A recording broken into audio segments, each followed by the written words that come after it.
L-Aġenzija ta' Kreditu Internazzjonali DBRS Morningstar ikkonfermat minn ġdid ir-rating ta' AI stabbli għal pajjiżna.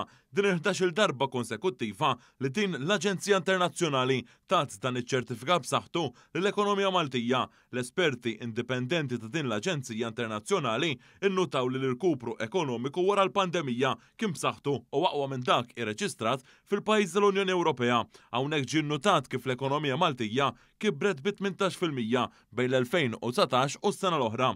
Dan ifisser li pajjiżna kiber ekonomikament bi kważi 6 darbit aktar mill-medja taż-żona euro. Dan f'perjodu fejn Malta bħal kumplament tad-dinja iffaċċjat pandemija globali u wara l-gwerra fl-Ukrajna u dik fil-Lvant Nofsani. L-esperti ta' DBRS innutaw li dan it-tkabbir b'saħħtu tal-ekonomija Maltija ġie mis-servizzi professjonali u setturi diġitali fosthom dak tal-informazzjoni u l-komunikazzjoni. Hawnhekk tennew dwar l-importanza s-sapport fiskali li ta' il-Gvern immexxi mill-Prim Ministru Robert Abela b'dan għen ħafna il-poter tal-akkwist tal-familji.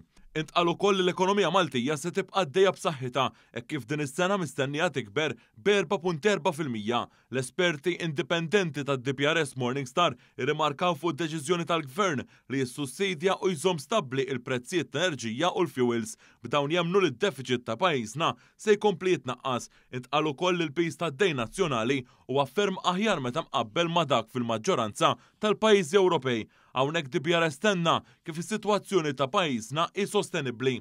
L-esperti internazzjonali li ma jħarsu lejn wiċħat jemmnu li l-Prim Ministru Robert Abela u kommess li jkompli jwettaq aktar riformi f'dak li għandu x'jaqsam mal-istituzzjonijiet tal-pajjiż u tal-governanza. Sa dan it-tant brabta ma' din l-aħbar irreaġixxa il-Prim Ministru Robert Abela fuq il-midja soċjali. Dr. Abela sostna li pajjiżna jinsab għaddej b'andament stabbli f'perjodu ta' inċertezza madwar id-dinja.